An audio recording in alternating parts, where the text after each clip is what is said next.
everyone, this is Mariam with Half Homestead. Today I thought maybe I could give you a little garden update while harvesting some things for lunch. Well, are you coming? Front and center. Here's the beginnings of my blackberry bush. The variety I got says they should produce something next year, so stay tuned to see if they lie to me or not. I did 4 potato buckets this year. These 3 I did a bit earlier than this one. So as you can see, these ones are dead and brown and crunchy, which is great because that means that they are ready to be harvested, which I'm going to do once the dirt is bone dry. This last bucket that was planted a few weeks later than these guys, still pretty green, so it looks like it still has a ways to go. We're going to let it get brown, sad, and then we'll harvest these and we'll be happy. I did notice some interesting factors on my potato plant. As you can see, this part, nice, leafy, green. This part, chewed up, interesting. I'm looking closer and I can also see these little brown specks right here. What is that, you might want to know? I'll tell ya. Hornworm poop. Yeah, I noticed this little guy, he's clearly been chomping on these for a while. He's a big guy. We don't want him here. Usually you can find him on tomato plants, so this is kind of fun.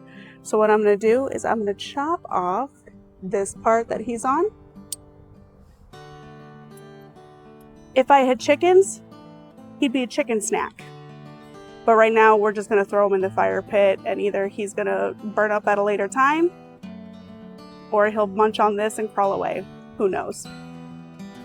These are my onions. This is my first year growing these, but they look like they're doing pretty well.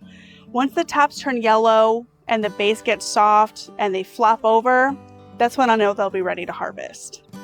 Here's my lettuce and carrots.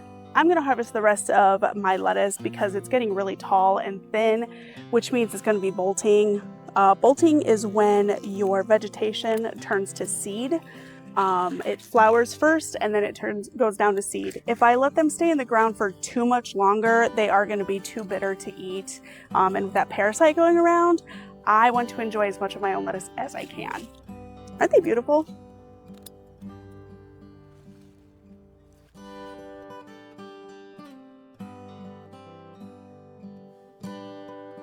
I'm going to harvest a few carrots here too. Carrots are a great cold weather crop, so I'll be pulling most of these up here soon and planting more seed. By October, November, I'll probably have a whole new crop to harvest. You know carrots are ready to harvest when you can see their little shoulders popping out of the ground. So we just push down and pull them up.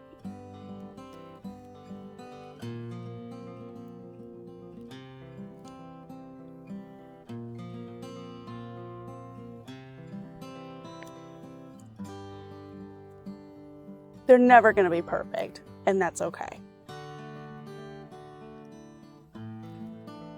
That's how you know you grew them. You're normally supposed to thin carrots as they grow. Basically, you're pulling up little baby plants between other baby plants, and that helps create extra room for them to grow. I normally don't do that because I'm lazy, but I did a little bit of thinning this year, and I hate to say it, I have gotten bigger carrots. Rude and disrespectful, really, because now that just means that I'm going to have to keep doing that whenever I put more seed down since it works so well. Now we're moving over to my celery and the plant love of my life, my pickling cucumbers. These crops have been a first for me this year, but I'm going to have to say 10 out of 10. They're easy and so much fun to see growing. My cucumbers have been so polite and are climbing up my homemade trellis like well-behaved French toddlers at a private boarding daycare. They are pickling cucumbers, so they don't get very big. I'll be so honest with you, I don't know exactly when to pick them. I've seen different things online, but I pick them when they look like pickles. So far, they've been perfect. My celery has been another fun one. I cut them when they're about 6 inches tall. I cut individual stalks from the outside because the inner leaves are growing more stalks for me, and I love an all-you-can-eat salad bar. Now, my tomatoes. These bad boys are growing a ton of fruit that are refusing to turn red. After some research, they won't blush, which is when they begin to change color, when it's too hot out, which is so great for me because they are in direct sun and it's been really hot here in northern Indiana. Yay! Just so you know, for those of you who are lucky enough to have tomatoes that are doing what they're supposed to be doing, when you start seeing some color on them, literally any color at all, you can actually just snip them off the vine and put them on their shoulders, stem side down, and they'll finish ripening inside without rotting or being munched on by critters. This is a great representation of something I said in a past video. There's going to be failures and disappointments. Try not to get discouraged if something doesn't work. Here's the thing, my tomato plants are not a failure, but I am disappointed. I'm not going to get too discouraged though, because I think once it cools down a little bit, they're going to flourish. My green peppers are thriving. As you can see, I have quite a few green peppers on my plants here. This is so nice because last year I had 4 plants and I got 1 pepper. Yep, 1. You'll know they're ready when they're full size, about 3 to 4 inches. They feel firm and they've got a really nice deep green color.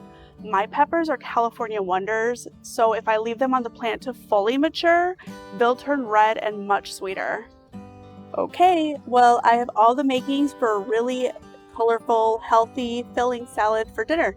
I'm gonna go inside, wash all my veggies, and make a really nice salad for our Half Homestead hunk and me to enjoy. I hope you guys had fun with me, and thanks for going on this unrequested garden tour. I hope you've gotten some good harvests yourself so you can eat what you know and eat what you grow. Bye.